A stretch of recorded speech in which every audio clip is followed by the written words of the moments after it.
key card. Hopefully my dad answers the phone.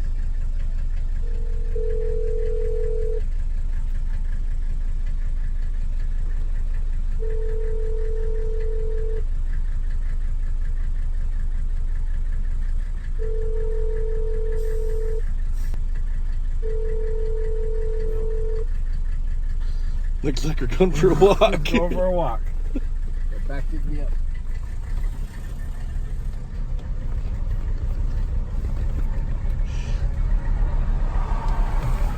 That's a little smoky still. Yeah. I don't like The idle. the idle. Yeah.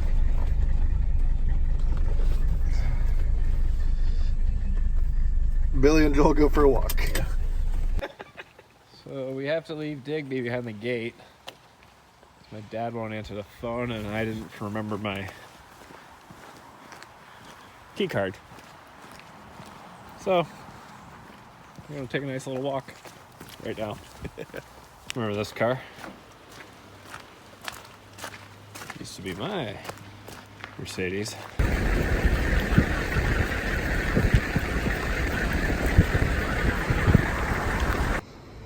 Well, we're not ready to give up yet, are we? No. No. No? Okay. Fair enough.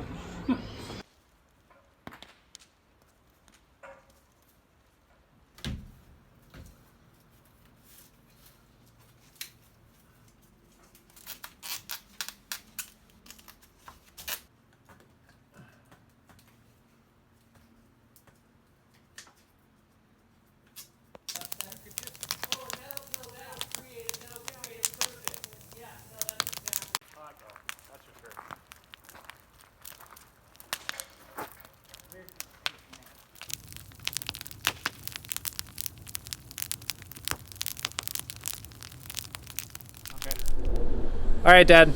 It's the next day. We just got done taking Digby here on quite the little drive adventure up to Glacier. It's been a good day up there working on the cabin.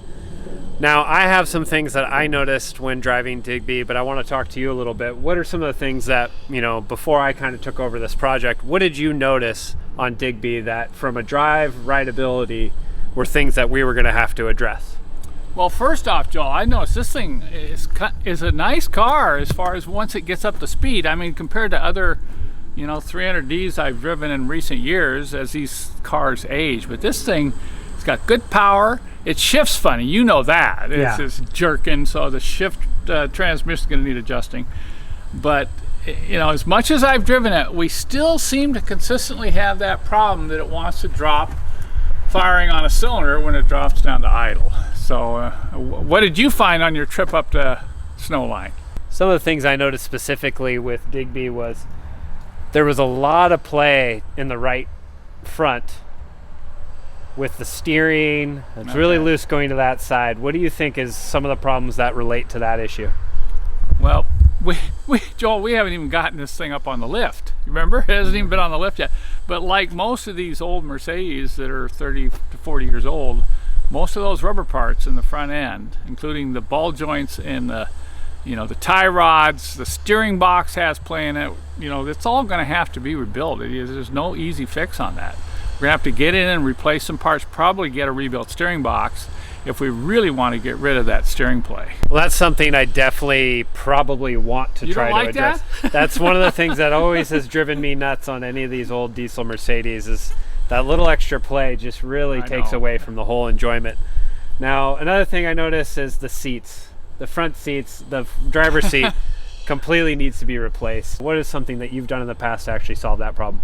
Well, we've got a problem with that seat where the springs are broken, and that's so common with a lot of these. So the first thing we need to do is probably pull the seat out and give it a good inspection underneath. If it's only one or two springs are broken, we could come in with my spring reinforcement kit and beef that thing up. We'll have to take a close look at the padding, but 80% of the time it's getting those springs fixed. It's taking the fatigue out of the springs and fixing the broken ones to give you some support, because you feel like you're falling on the ground, right? Right. Right. And one thing that also people would keep mentioning, and that's something we've noticed a lot, and I think we've been waiting on whether or not we would deal with it on deciding on the transplant, but the engine mounts. We're getting a lot of engine shake on Digby. You can just look down in there and see those rubber mounts have collapsed. So what's happening is there's no rubber cushion anymore. It's just kind of banging. Sometimes when it gets really bad, it'll actually hit metal to metal and you can hear it, but you can feel it through the whole car when the motor mounts go bad. So after our drive, we did notice a lot of improvements on the smoke, and the car started to idle much better, vastly improved since we fixed that pre-chamber. But we're not happy with it. And as you can see here between these side-by-side comparison tests, Digby still needs a little bit more work.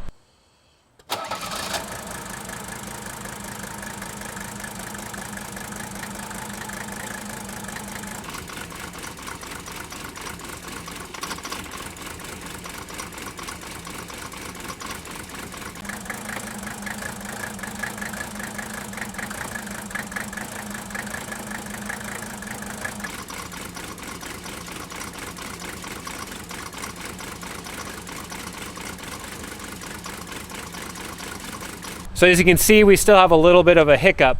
So Dad, what are some of the next mechanical steps we're going to do? Okay, you know, I think for educational purposes, we need to do what some of these viewers have said we need to do. We need to get the rest of the pre-chambers out and inspect those. We probably need to pull all the injectors out and test all the injectors to make sure that we've eliminated that as a problem. And I think what I want to do now, Joel, and you can help me on this, is let's get it into the shop and pull in the fuel injectors out. We'll do a compression test, then we'll go ahead and pull the pre-chambers out, and then we're going to test all the fuel injectors. You think you can get that done in an hour or two? We're gonna try. So I noticed, Joel, when you started it up earlier today, it was shaking quite a bit, and our viewers will see that as well. I mean, it's definitely missing when it's cold. It improves when it gets hot, but when it's cold, you can actually hear the engine trying to fire. Every once in a while, I try to fire on number 3. So we're still dropping a cylinder, particularly when the engine's cold.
All right, we just got done running our compression tests. Unfortunately, it looks like number 3 is still not giving us enough compression. The numbers between all of it is number 1 tested in at 400, number 2 tested in at 395, number 3 was at 270, number 4 was at 360, and number 5 was at 358. Now remember, we need these numbers to be within 10% of each other, otherwise the car is never going to correctly idle. Also, when I removed the injectors from 2 and 5, we noticed a ton of excess oil. And so we noticed a ton of excess oil. So we're gonna go ahead and pull the rest of the glow plugs and the pre-chambers to take a look at those. Meanwhile, my dad's gonna set up the bench test, and we're also gonna test out all the fuel injectors. The gauge there.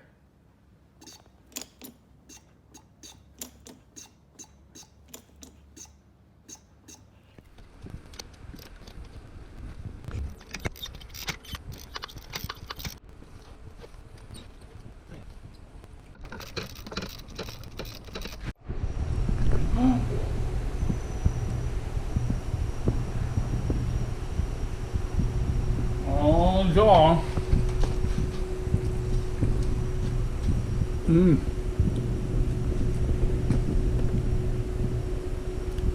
It continues. Well, just a quick, as I had said, we were going to take out the glow plugs, not realizing that number 5's glow plug was going to be cut in half.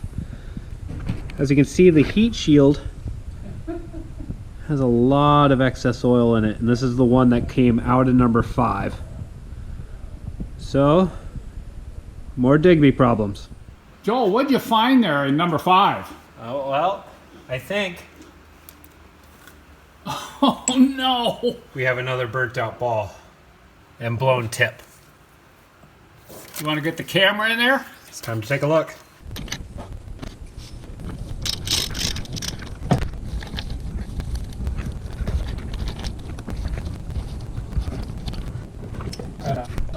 Yeah.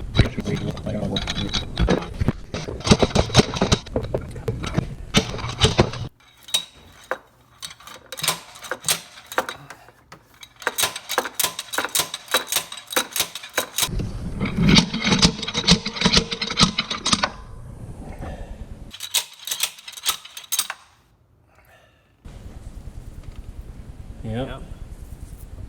Another blowout. Oh, my goodness, the second time. This one might be worse. Yeah, it does look worse. Look at that.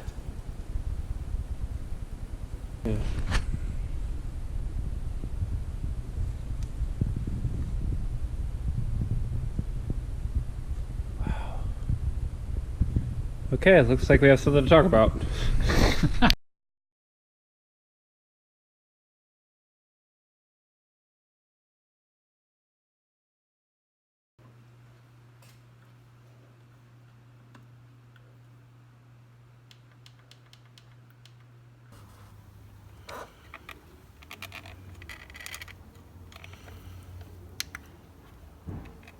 What are you seeing there, Joel? Is that some damage on the corner of the piston top? Right there? Yeah. Kind of looks like a dig. Yes, it does. How do the sonar walls look? The top of this one looks worse than 3, that's for sure. Let me get a bend in here a little bit. Okay. We do see some scoring. Yeah, more.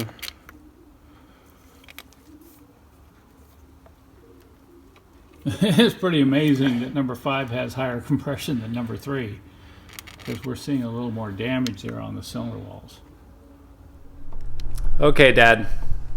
That wasn't really what we were expecting to find, was it? No, I have to be honest, Joel, that's really kind of disheartening. I mean, you know, all through this series I've been talking about hope. There's hope for Digby. You know, let's try to save Digby. I'm not saying we're not going to save Digby, but I have my doubts about this engine. So I think what we should do, I think we should just stop for today. We need to think about it. We need to think about the different options. There's 3 or 4 different options of what we could do, and we're gonna have to look at, you know, what's the car worth fixed up? Is it worth putting a lot of money into Digby? How much do you want to drive this car? Do you want to drive it every day? Is it just a weekend cruiser? So those are all factors that Joel and I are going to get together here in the next couple days, and we'll come back in the next part in this series and give you the options and explain which route we're going to take from here on out.